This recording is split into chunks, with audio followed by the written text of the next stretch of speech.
Keeper of the Lost Cities. Chapter 16.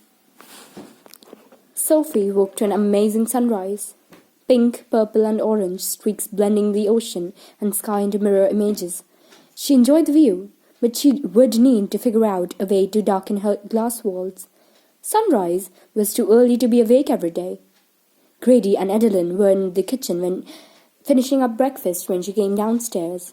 Sophie hovered in the doorway, not sure if she could interrupt. "Either you're an early riser," Grady said as he moved the scrolls he was reading to make room for her, "or you didn't close the shades." She sank into a chair next to him. How do I do that? "Just clap your hands twice." "How about some breakfast?" Adeline asked. Her voice sounded tired, and the shadows around her eyes were so dark they looked like bruises. At Sophie's nod, she conjured up a bowl of orange globe and a spoon. Each bite tasted like warm, buttery banana bread, and Sophie was tempted to ask for seconds. But she didn't want to impose. She didn't know how to talk to them. So she stared at Grady's scrolls. The sloppy handwriting was impossible to read upside down, but she did notice a symbol in the corner, a hooked bird's neck with the beak pointing down. The image trickled her mind, like she should know what it meant, but she couldn't find the memory it belonged to. Grady caught her looking and rolled them up. "Boring stuff from a long time ago." He said it with a smile, but it was obvious he didn't want her seeing the scrolls, which only made her more curious, especially when she spotted the lines of runes running along the bottom, and this time they made sense. "Project Moonlock," she blurted before she could think it through. You can read that?" Grady asked. Sophie nodded, scooting back a little when she saw the look in his eyes. Anger, confusion, and fear. "Usually I can't, but this time I could." "What's Project Moonlock?" she whispered. Grady's mouth tightened. "Nothing you need to know about." But Alden had said the word she used to babble as a baby might mean moonlock. That couldn't be a coincidence. She tugged out an eyelash. Grady ran a hand across his face and took a deep breath. "I'm sorry, I didn't mean to scare you. It's just these are extremely classified documents, and these are cipher runes. No one is supposed to be able to read them, unless they've been taught the key." She swallowed, trying to get enough moisture on her tongue to make it work. "Why can't I read it then?" "I have no idea." He shared a look with Adeline. "Maybe the way humans taught you to read, or write, made your mind see things a little different." That was the same excuse Alden had given her for why she couldn't read normal runes. It wasn't particularly believable, but she couldn't think of anything better. She was pretty sure she'd remembered being taught to read cipher runes. "If you're ready to go, we should get those medicines Elvin prescribed," Adeline interrupted, standing. Each word was drawn out like the whole sentence was one long sigh, which didn't exactly make Sophie eager to go.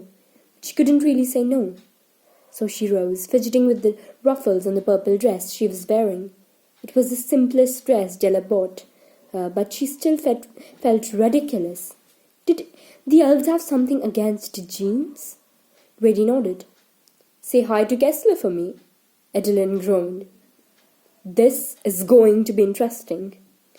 Sophie glanced at Grady, hoping he wasn't mad about the scrolls. He gave her a small smile. Then Adeline took her hand, and they glittered away.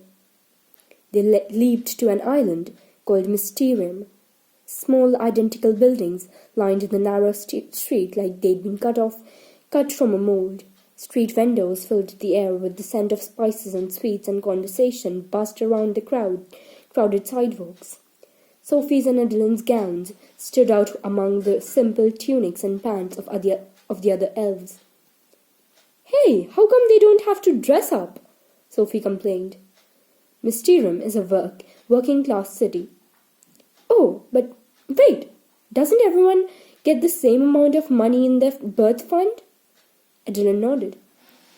Money has nothing to do with social rank. Our world is talent-based. Those with simpler abilities work simpler jobs, and they dress correspondingly. Seems kind of unfair, Sophie mumbled. You can't control how much talent you're born with. Why should you live a lesser life? Their lives aren't lesser. They have houses just as fine as Alden's or ours. But when they come to work, they come to a different type of city. A city designed for their kind of work. Adeline's grip tightened on Sophie's hand as several people waved at her. You okay? Sophie asked. Yeah, I'm just not used to being around so many people. She kept her head down as she led Sophie through the busy village, avoiding the other elves they ran into. Everyone seemed to recognize Adeline, though, and whispers followed them wherever they went. Look, it's Adeline Ruin. Can you believe it? I thought she never left the house. She doesn't. Adeline pretended not to notice, and they didn't slow their pace until they reached the only building that was different. A store painted 20 different colors, with curved walls and a crooked roof, like it belonged in a nursery rhyme. Slurps and burps, your merry apothecary. The door belched as they entered. The store was a maze of shelves filled with colored bottles of liquids and pills. Adeline went straight to the back, to a laboratory complete with bleakers bubbling over burners with rainbow-colored flames.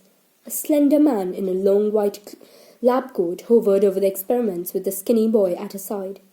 Probably his son, since they both had the same tousled strawberry blonde hair and periwinkle eyes. I'll be with you in 2 minutes, he promised as he added a blob of orange slime to one of the test tubes. Get ready to add the amarantine decks. The boy used a long pair of tongs to pick up a glowing yellow vial and hold it over the experiment from a safe distance. Ready? Not yet. He slipped on a pair of thick black glasses. Okay, now. He jumped back as the boy poured in the contents of the vial. The beaker sparked and released an enormous plume of smoke, filling the room with the smell of dirty feet. Sophie fought off a gag and hoped the concoction wasn't on Elvin's list. The man pounded the boy's back and removed his glasses. First one we haven't exploded all day. Adeline! He exclaimed, finally looking up. Is that really you? Hello, Kessler. Hello, Kessler? He repeated with a convincing impersonation of a soft voice. That's all you have to say? Get over here and give me a hug. Adeline moved her across the room like a sludge, but he wrapped her in a big bear hug anyway. You look good, Edda. But what are you doing here? You never come to town. I know. She handed him the crumpled scrap of paper. Elvin said I need to get these for Sophie. Kessler scanned the sheet for half a second before his head snapped up. Sophie? His eyes found where Sophie was standing, and his jaw fell slack. Did miss something? Yes. Adeline took a deep breath. Sophie lives with us now. Kessler's eyes darted between Sophie and Adeline, like he couldn't decide who was more fascinating. Since when? Since yesterday. It's a long story. She gestured for Sophie to join them. Sophie, this is my brother-in-law, Kessler, and my nephew, Dex. Hi, Sophie mumbled, too nervous to make eye contact, especially since these were Adeline's family. She could practically feel their stares. Sophie will be starting at Foxfire on Monday, Adeline exclaimed. Cool, Dex exclaimed. What level will you be? Level 2. Me too. Do you know your schedule Who? Whoa! He leaned close to her face and pointed to her eyes. How do you do that? I turn mine red sometimes. Totally freaks everyone out. But I've never seen brown before. I like it. She could feel her cheeks blush. Actually, I just have brown eyes.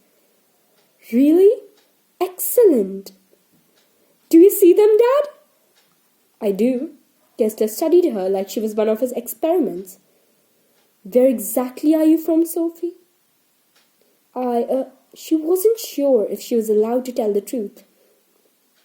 Sophie's been living in the Forbidden Cities until a few days ago. Adeline answered for her. Sophie cringed as Kessler asked, What? At the same time, Dex shouted, That's the coolest thing I've ever heard. Was it awesome? I bet it was awesome. Hey, are you human? Is that why you have brown eyes? I'm not human. I was just raised by them. The words came out. They felt wrong on her tongue. Dex, I think you're making Sophie uncomfortable, Adeline said before he could ask another question. Am I? Sorry, I didn't mean to. Sophie shrugged. It's okay. I know I'm strange. Dex smiled, flashing deep dimples. I like strange. Hey, do you? The door burst open. You! A tall woman in a dark green cape stalked through the store, pushing past Sophie and Adeline. A beanpole of a girl in a hooded pink cloak dragged behind. What's wrong now, Vika? Kessler asked with obvious annoyance. Ask your son. This has his handiwork written all over it. She whipped the hood back on the girl's head, revealing a shiny, bald scalp underneath. Adeline, Sophie, and Kessler gasped at the same time. Dex, meanwhile, seemed to be trying very hard not to smile. Hey, Stina, did you change something? 'Cause you look different today. Wait, don't tell me. Mom, Stina growled. Kessler's cheeks twitched like he was battling a laugh. We don't sell any balding solutions here, Vika. Just because you don't sell them doesn't mean you don't make them, she insisted. Kessler glanced at Dex. You know how to make them too, Dex reminded him. I know it was you, you stupid Sasquatch, Stina screamed. Dex rolled his eyes and pointed to a spot behind his ear. Do you know you have a dent in your skull? Right there? Sophie bit back a laugh as Stina lunged for him in a flurry of bony appendages. That's enough! Kessler shouted, pulling them apart. Control your daughter, Vika. Why should I? It's not like you control your children. Kessler looked like he wanted to throttle her, but instead he gritted his teeth and said, We have hairoids in stock. Take some on the house and she'll have her hair back in a week. A week? Stina wailed. I can't go to school looking like an org, Dex suggested with a wicked grin. Stina screamed. If my daughter misses any days of school because of your son, I will make sure he is held responsible. Vika yelled. You can't prove anything, Dex grumbled. I won't need to. They'd expect nothing less from a bad match. Kessler's friendly features twisted with obvious rage, and he needed several deep breaths before he spoke. Sophie didn't know what a bad match was, but it must be a heavy insult. Okay, here's what we are going to do, Kessler practically spat. You two are going to get her off my site, and when I finish helping these customers, I'll see if I can make the hairoids more potent. If I can't, wear a hat. Vika stared him down, but he didn't flinch. I guess we have no choice. It's not like anyone else would waste their lives making ridiculous medicines in a useless shop. If it's so useless, why does everyone buy from me? Kessler countered. Vika couldn't seem to find a retort. She threw the hood back over Stina's head and dragged her toward the door. I'll get you for this, Stina promised Dex. Ooh, I'm really scared. Stina's bitter eyes focused on Sophie. What are you looking at?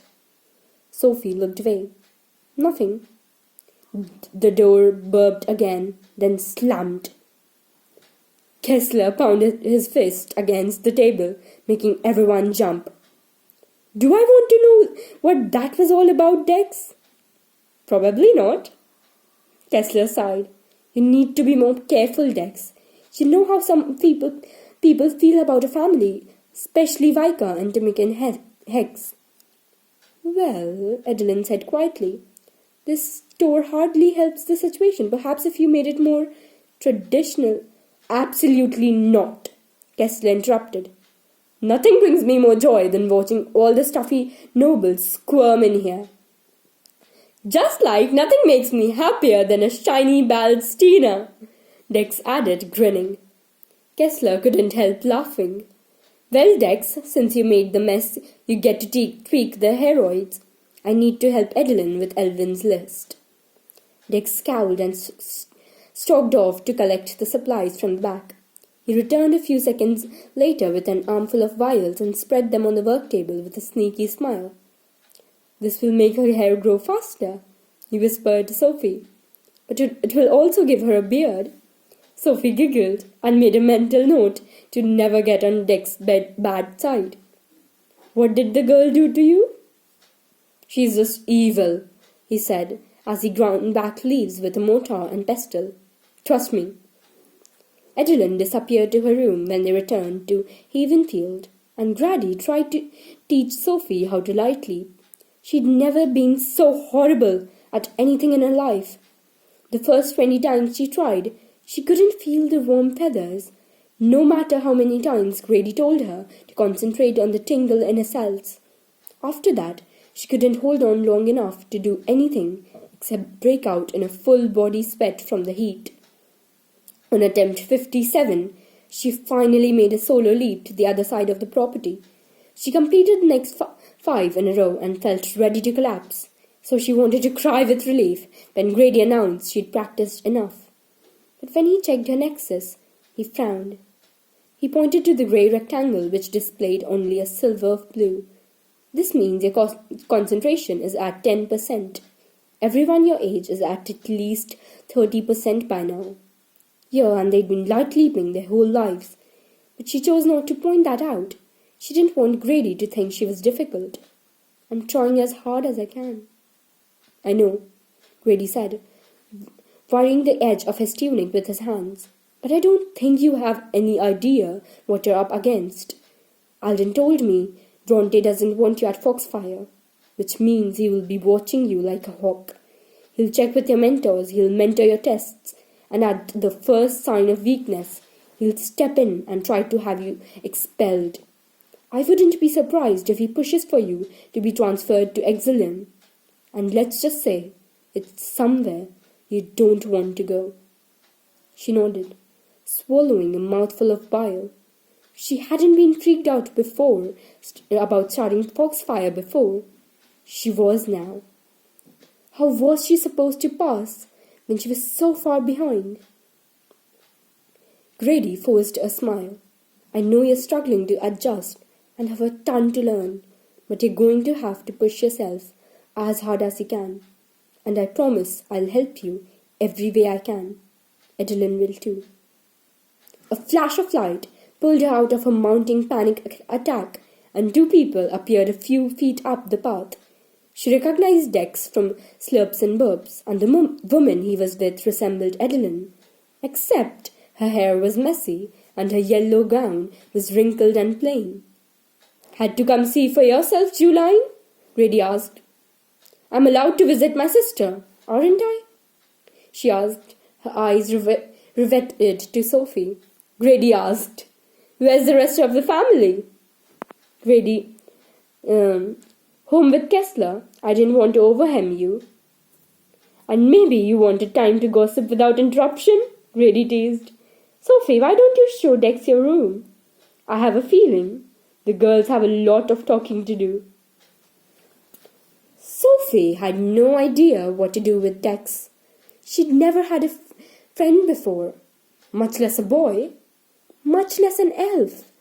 Dex seemed pretty comfortable though. He wandered her room, touching everything that caught his interest. He thought her human clothes were hilarious, and was even more excited when he found the scrapbook she'd hidden on the bookshelf. "Hey, is that you?" he asked, pointing to the photo mounted on the cover. Sophie's eyes stung as she glanced at the picture. Her dad and sister waved at the camera while she hid in the background, building a sandcastle. "Yeah, that was last summer." "Is that your dad?" "Yeah, well, that's the guy who raised me," she corrected, blinking away the tears that had formed. It was going to be hard to get used to saying that, but she had to. She wasn't his daughter anymore. He didn't even know she existed anymore. Dex frowned. "What happened to them?" "I'm not allowed to know." She couldn't keep the sadness out of her voice. As much as she didn't want it to matter, it was hard not knowing where they were or how they were doing. "Sorry." He shuffled his feet. "Do you want to talk about it?" "Not really." She wasn't sure she was ready to look through the scrapbook, but Dex already had it open and was flipping through the pages. She hoped there weren't any naked baby pictures in there. "Why did you take your picture with a guy in a giant mouse suit?" "Actually, better question. Why would anywhere wear a giant mouse suit?" "We're at Disneyland." His head snapped up. "I have my own land?" "What?" "My last name is Disney." She laughed. "I'm pretty sure it's a coincidence." He squinted at the picture. "Are you wearing fairy wings?" "Okay, I think we've had enough fun with the photos." She pulled the scrapbook away from him before he found anything else to make fun of. "Sorry, I just can't get over it. I mean, I've never seen a human in real life, and you lived with them." He shook his head. "How come you live with Grady and Adeline? Are you related to them?" Her jaw tightened. "I'm not related to anyone." "You're alive. You must have parents." She shook her head. "My real parents didn't want me to know who they are. So as far as I'm concerned, they don't exist." Dex didn't seem to know what to say to that. Honestly, she didn't either. "Hey, this is one of those music things," he said, picking up her iPod. "Yeah, how did you know?" "My mom's into human movies. She doesn't have many, but one of them had one of these things in it, and I've always wanted to see one." "We don't have anything like them." "Really? Why not?" "Elves aren't really musical. Not like dwarves. They have some awesome music." He slid his fingers across the screen. "It's dead. No outlets here. No way to charge it." Dex flipped it over. "I don't know much about human technology, but I bet I could make it solar powered." "Really?" "Well, I can give it a try." He slipped it into his pockets and went over to her desk, riffling through all her Foxfire schedule. His SanDisk schedule. "Sir Colney is pretty cool, I hear. But good luck with Lady Galvin. She has the highest fail rate of any mentor ever. I'm pretty sure she failed her last prodigy a few weeks ago." Sophie's heart slammed so hard, she was surprised it didn't punch through her chest. Were they trying to make her fail? She wouldn't put it past Bronte to rig her schedule. But this was school. She'd always been great at school. She took a deep, calming breath. "Hey, I could help you find your way around tomorrow," Dex offered. Relief flooded through her. She wouldn't have to do this alone, except, "You wouldn't mind being seen with the weird new girl, with the weird brown eyes on the weird human past?" "Are you kidding?